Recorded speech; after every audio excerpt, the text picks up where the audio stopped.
విచారణ కమిషన్ను ప్రశ్నించడం ఎదురుదాడి చేయడం మానుకోవాలని బీఆర్ఎస్ నేతలకు సూచించారు కాంగ్రెస్ సీనియర్ నేత అద్దంకి దయాకర్. మేమేమైనా చేస్తాం, మమ్మల్ని ఎవరూ ఏమీ అడగొద్దు అన్నట్టుగా బీఆర్ఎస్ శ్రేణులు ప్రవర్తిస్తున్నారని విమర్శించారు. కేసీఆర్ అసెంబ్లీకి రమ్మంటే రావడం లేదని, అసెంబ్లీలో ఏం మాట్లాడాలో బీఆర్ఎస్ కు తోచడం లేదని విమర్శించారు. వాదన ఎట్లా ఉంది అనంటే, మేము దొంగతనం చేస్తాం కానీ మమ్మల్ని ఎవరు పట్టుకోవద్దు, మేము ప్రజల్ని దోచుకుంటాం కానీ మమ్మల్ని ఎవరు అడగొద్దు. వేసే కమిషన్ను కూడా ప్రశ్నించే స్థాయికి వచ్చింది. ఇప్పుడు ఈరోజు ఏ కమిషన్ వేసినా కూడా ఆ కమిషన్ను ప్రశ్నించడము, ఎదురుదాడి చేయడం, ఆ కమిషన్ చైర్మన్ను, ఆ కమిషన్లో ఉన్న లేకపోతే ఆ ఎంక్వైరీ ప్రాసెస్లో ఉన్న వ్యవస్థను ప్రశ్నించడము అనేది వాళ్ళకి ఈరోజు అలవాటుగా మారిపోయింది.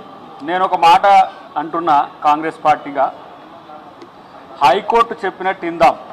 తప్పు చేయని వాళ్ళు మళ్ళీ కమిషన్ వద్దని చెప్పి ఎందుకు ఈరోజు హైకోర్టును ఆశ్రయిస్తున్నారు? నేనేమంటున్నా అంటే, ఫస్ట్ మీ నాయకుడిని హౌస్కు రమ్మని చెప్పమంటే అట్లా రాలే. బయట బహిరంగ సభల్లో మాట్లాడుకుంటున్నారు, అది తప్పని ఇది తప్పని అంటున్నారు. రేపు ప్రతి అంశం హౌస్లోనే దాన్ని చర్చకు పెడతాం.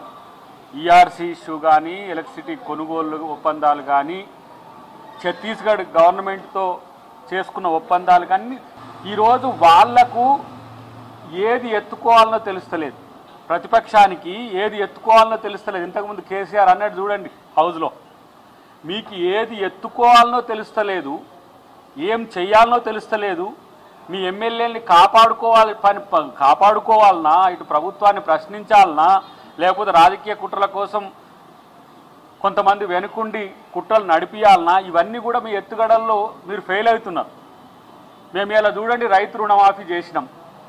రాజశేఖర రెడ్డి గారి తర్వాత 2004లో రాజశేఖర రెడ్డి గారి తర్వాత ఇప్పుడు మళ్ళా రేవంత్ రెడ్డి గారి ప్రభుత్వం ఈరోజు రైతు రుణమాఫీ చేసింది.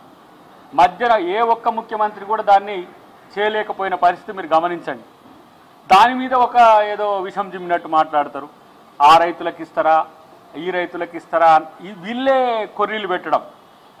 మీరందరూ కలిసి మాట్లాడుకోండి. కనీసం ఫామ్ హౌస్లలో కాదు, మీ సమావేశాల్లో మాట్లాడుకోండి. మీ యొక్క ఎజెండా ఏందో ఫిక్స్ చేసుకోండి.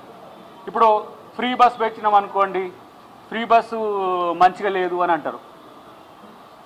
ఆటో వాళ్ళకు సంబంధించిన అంశాలు తెర మీదకి తెస్తారు. కేసీఆర్ గారే ప్రతి ఒక్క అవినీతి అక్రమాల్లో ప్రధాన ముద్దాయిగా ఉంటున్న పరిస్థితి ఎందుకు వస్తుందో మీరు ఆలోచించుకోండి.